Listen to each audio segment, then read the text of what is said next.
Vinayaka Chavithi special బెల్లంతో చేసిన ఉండ్రాళ్ల పాయసం.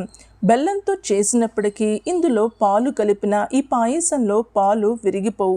చాలా సింపుల్గా చేసుకోవచ్చు, చాలా రుచిగా ఉంటుంది. నమస్తే, శ్రీ క్రియేషన్కి స్వాగతం. ఈరోజు వీడియోలో వినాయక చవితి రోజున వినాయకుడికి ఎంతో ఇష్టమైన ఉండ్రాళ్ల పాయసాన్ని ఎలా చేయాలో చూద్దాం.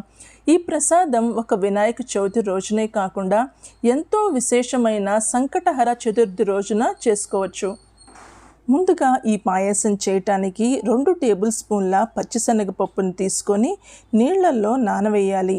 తరువాత 1 కప్ బెల్లాన్ని తీసుకొని 1/2 కప్ నీళ్లలో కరిగించుకోవాలి. ఇలాగా నార్మల్గా నీళ్లలో బెల్లం కలిపి ఉంచితే నెమ్మదిగా బెల్లం నీళ్లలో కరిగిపోతుంది. నీళ్లు వేసిన తర్వాత ఒక్కసారి ఈ బెల్లాన్నంతా నీళ్లలో 1-2 నిమిషాల పాటు ఇలాగా కలిపి ఉంచాలి.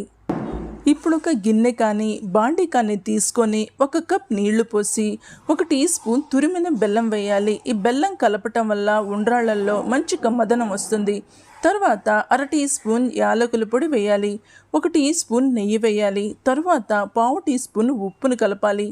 ఒకసారి నీళ్ళన్నిటినీ కలిపి పెట్టాలి. నీళ్లు ఉడుకు పట్టే సమయానికి 1/2 కప్పు 3/4 కప్పు బియ్యపిండిని వేసి కలపాలి. ఇలాగా బియ్యపిండి వేసిన తర్వాత ఫ్లేమ్ ఆఫ్ చేసేసుకోవాలి. నెమ్మదిగా మిక్స్ చేస్తూ ఉండాలి. ఈ బియ్యపిండి కాసేపటికి దగ్గర పడిపోతుంది. ఈ పిండిని ఒక ప్లేట్లోకి పెట్టుకొని కొంచెం వేడి తగ్గిన తర్వాత కొంచెం ముద్దలా చేసుకోవాలి. చేతికి కాస్త నెయ్యి రాసుకొని కొంచెం కొంచెం పిండిని తీసుకొని మరీ పెద్ద సైజు కాకుండా మరీ చిన్న సైజు కాకుండా ఇలాగా మధ్యస్థంగా ఉండలు చేసుకోవాలి.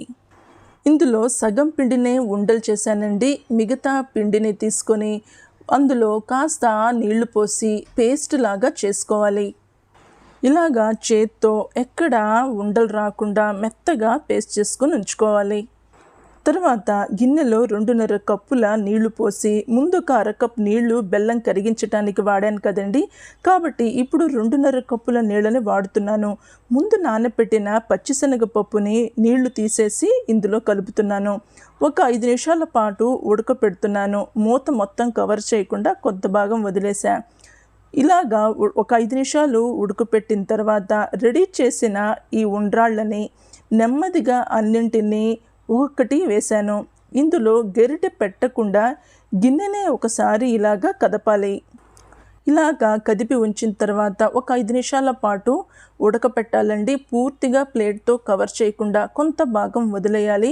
ఒక 5 నిమిషాల పాటు ఉడకపెట్టిన తర్వాత కొంచెం పెద్దవి అయ్యాయి, మెత్తగా ఉన్నాయి ఈ ఉండ్రాళ్ళు. ఇలా మెత్తగా ఉంటే గనక బెల్లం నీళ్ళల్లో బాగా నాని నీళ్ళన్నీ పీల్చుకొని చాలా రుచిగా వస్తాయి ఉండ్రాళ్ళు.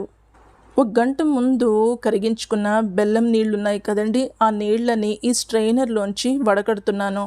పూర్తిగా వడకట్టిన తర్వాత ఈ బెల్లం నీళ్ళని కలిపిన తర్వాత ఒక 3 నుంచి 4 నిమిషాల పాటు ఉడకపెట్టుకోవాలి.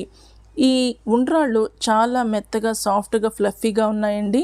ఇప్పుడు ముందు ప్రిపేర్ చేసిన బియ్యపిండి పేస్ట్ ఉంది కదండి, ఆ పేస్ట్ని నెమ్మదిగా కొంచెం కొంచెం ఇందులో కలుపుకోవాలి. ఈ బియ్యపిండి పేస్ట్ కలుపుతున్నప్పుడు ఫ్లేమ్ని పూర్తిగా లోలో పెట్టుకోవాలండి, ఉండలు కట్టకుండా ఎక్కడ. ఈ బియ్యపిండి పేస్ట్ కలిపిన తర్వాత ఒక 5 నిమిషాల పాటు ఫ్లేమ్ని లోలో పెట్టుకుని ఉడకపెట్టుకోవాలి. 5 నిమిషాల తర్వాత బాగా ఉడికిపోయి ఈ కన్సిస్టెన్సీ చూస్తున్నారు కదండి, చిక్కగా తయారైంది. ఇప్పుడు పక్కన పెట్టుకొని ఈ పాయసాన్ని కొన్ని డ్రై ఫ్రూట్స్ని వేగించుకోవాలి.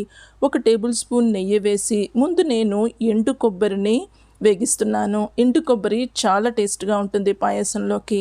వీటిని కాస్త రోస్ట్గా వేగించిన తర్వాత ఇందులోకి కొన్ని జీడిపప్పు, బాదం పప్పుని వేసుకోవాలి. బాదం పప్పు అనేది పూర్తిగా ఆప్షనల్ అండి. ఇలాగా డ్రై ఫ్రూట్స్ని వేగించుకున్న తర్వాత చివరికి కిస్మిస్ని యాడ్ చేస్తున్నానండి. ఈ కిస్మిస్ వేగిపోయిన తర్వాత వీటన్నిటిని ఈ డ్రై ఫ్రూట్స్ని పక్కన పెట్టి ఉంచుకోవాలి. తరువాత మూత తీసేసి చూస్తున్నారు కదండి, చాలా చిక్కగా తయారైంది పాయసం. ఇప్పుడు ఇందులోకి వేగించిన ఈ డ్రై ఫ్రూట్స్ని కలుపుతున్నాను. డ్రై ఫ్రూట్స్ కలిపిన తర్వాత ఒకసారి అంతా మిక్స్ చేసుకోవాలి. ఈ కన్సిస్టెన్సీ చూస్తున్నారు కదండి, పాయసం చిక్కగా తయారైంది. ఇప్పుడు ఇందులోకి సువాసన కోసం 1 అర టీ స్పూన్ యాలకుల పౌడర్ని వేసుకొని బాగా కలుపుకోవాలి. డ్రై ఫ్రూట్స్ యాలకుల పొడి బాగా కలిసిపోయిన తర్వాత ఇందులోకి పాయసం బాగా చల్లబడిన తర్వాత నేను ఒక 3/4 కప్పు పాలని కలుపుతున్నాను. ఈ పాయసం బాగా చల్లబడిన తర్వాతే పాలు కలుపుకోవాలండి. పాలు బాగా ఇందులో మిక్స్ చేసుకోవాలి.